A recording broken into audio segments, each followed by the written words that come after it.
Alright guys, welcome back to another one here on the channel. Firstly, thank you for all the support over the last year. It has been genuinely incredible. Secondly, if you go in the description, amongst all my links for my Instagram and my all that kind of stuff, there's a new link for the new channel. I'm making a dedicated channel for the number plate page because I know some of you, well actually to be fair, you all enjoy the content, but I just kind of wanted to have it all in a hub, and I'll still do number plate content on here, but I'll have that as more of like a behind the scenes type thing.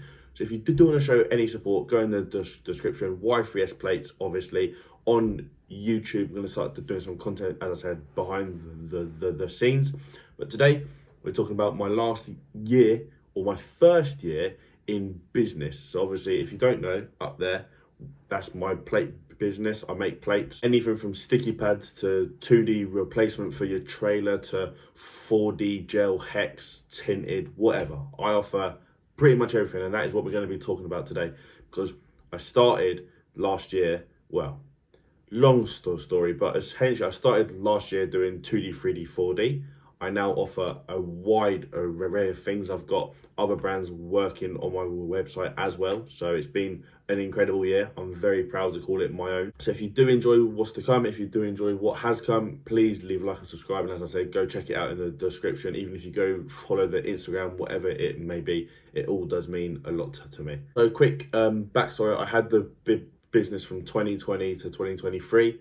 I then sold it all, took about a year break, decided it's probably time to pick something back up again, and the number plates just seemed to make sense. I never really properly scratched that itch. So I went back into plates in 2024. It was around this time last year. I don't know the specifics, but it was around this time last year, maybe May time. But I've essentially done my first full year in business. So we're going to be talking about how it went, what I've learned, and what I'm going to do this year to change or to adapt, and most importantly to grow. So as I said, we did take on a lot more companies, the main one being Hold My Plate. So we offer their magnet kit, we offer their slider kit as well, which is incredible. I've started offering number plate holders as well, so like the surrounds you can get for plates.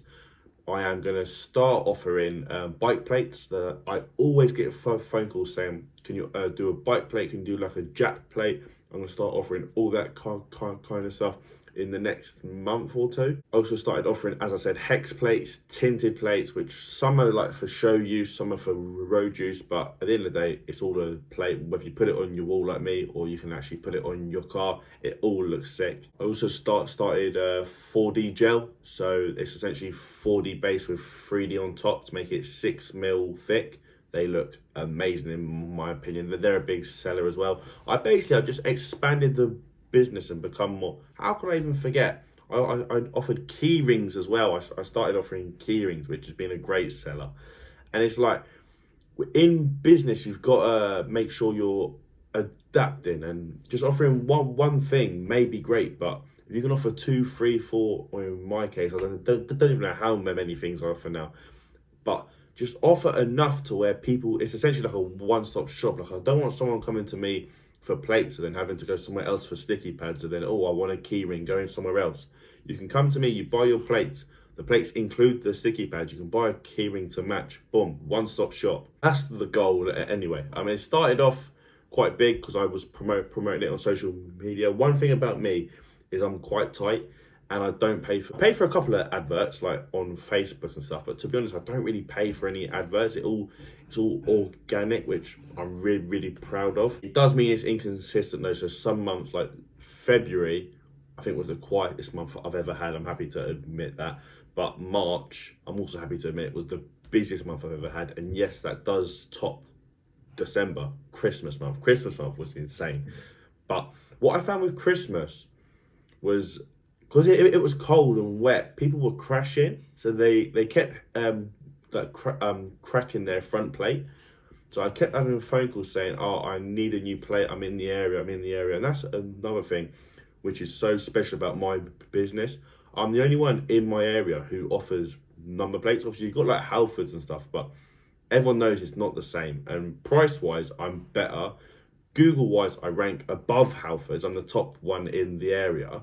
And quality wise, like, as I said, it can't be top. And that, obviously that's me saying it's my business, but the Google reviews speak for themselves. Yeah, as I said, it's just about adapting, overcoming, and making sure like there's no if or but. Like, have no stone unturned, they say. Like, just make sure if you're doing it, do it properly. And that's what I think I didn't do the first time around I had the business, whereas now I'm trying to do like the best that I possibly can. Like the first time around, I didn't even have a website. That's been a massive thing for me. Even if they don't want to order on the website, it's like a good hub to show essentially what's what on there. And so yeah, as I said, going forward, I'm going to start offering bike plates, import plates. So that's also like plates for like a truck trailer type thing. I've been smashing it on the private plates at the moment, so I'm just going to keep buying them and enjoying them. It's a hobby for me more than anything. I started off doing private plates, so I want to keep it going. It is fun. I am pleased to announce we did make a profit in our first year. Obviously, I'm not going to go into the ins and outs. It was a very expensive year. We just about made a profit after the startup cost and everything. Like, if I get a lot of people asking me about like how to start up and everything. If you do want any advice, I'm an open book. Either go in the description to check out the channel where I'll be showing like behind the scenes stuff, how to set up, or message my Instagram. I'm always happy to help. I've put a lot of people forward to my supplier, and it helps me, it helps you, everyone wins. Yeah, we did make a profit. It was a rocky start because of how much you have to invest, but I used all my own money. I didn't owe the bank, I didn't owe anyone else, it's all me. I then made the business pay myself back, which I thought is a good practice to have, because then the business is still afloat and the business is now actually coping with its own funds, and I've still got my investment back. So I'm fine, the business is fine, which is like the perfect world kind of thing. It doesn't always work like that.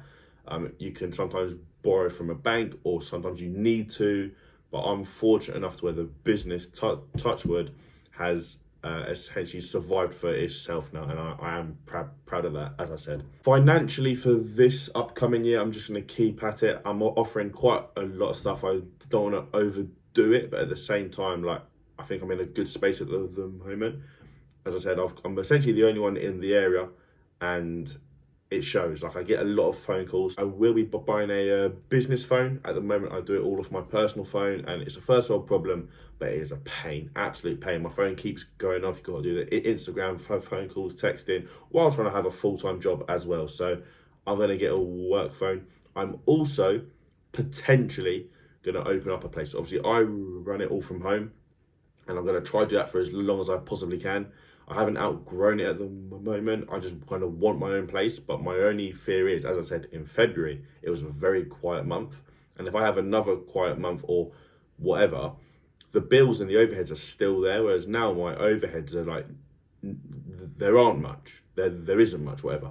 Whereas if I have a place, you've got to pay that rent, whether you've had a great month or a terrible month. So I have got to keep that in mind. I think as much as that is a goal of mine, it might not be a target for this year. If it all takes off like properly, it will definitely happen, but I'm not going to rush into it, because that might be one step forward to take 2 steps back. My advice for anyone who's just got into business is you've got to be passionate. There's been so many times I've debated just closing shop, and looking back, I mean, obviously I'm glad I haven't, but it's like, you've got to take the good with the bad. And I know people always say that, but like, it's not always going to be sunshine and rainbows. You only see what someone wants you to see. They're never going to show you the ins and outs or the ups and downs. They're only going to show you the ups. So you've got to keep that in mind. And you think these people who we dream to be one day, they haven't got where they are smoothly. There's probably been 1,000 downs to get 1,001 ups. So you've got to keep that in mind. You've got to stay resilient, stay positive, and as I said, stay passionate, because your passion will take you places you didn't even know you could get to. Just stay on it, stay motivated, have a clear goal in mind, but be open-minded as well. See where it takes you. As I said, I started off with private plates. I saw the demand for physical plates, and now the physical plates has actually taken over from the private plates. That doesn't necessarily have to be to you, but just take the principle. Do what you want to do, but keep open-minded. You might bake cakes for a passion, but then suddenly you see the demand to supply the products rather than bake the actual cakes. I don't know if that is even a thing, but that kind of thing. Just keep open-minded. You haven't got to do a complete 180, but you might be in the right area, just not the right product, or you might even get it spot on. Just stay resilient, and as I said, stay motivated, stay passionate, because people will see that as well. People will see you're passionate and motivated, and that's what keeps people coming back, as well as customer service. If your customer service is good, you can't be tops. Like, it doesn't matter on the prices or the quality, obviously, to an extent. If your customer service is bad, people will just not come back. And if your customer service is 10 out of 10, it will urge people to come back. So just keep that in mind. And yeah, that's my my first year in business. It's a positive one. It was a good one. And touch wood, as I said, let's hope 2025/2026 is just as good, if not better. Got to keep at it, keep pushing. And yeah, hopefully I'll see you again. As I said, link in the description to the channel. Like and subscribe. Go check out the website. Check it all out. Hopefully I'll see you again. Cheers.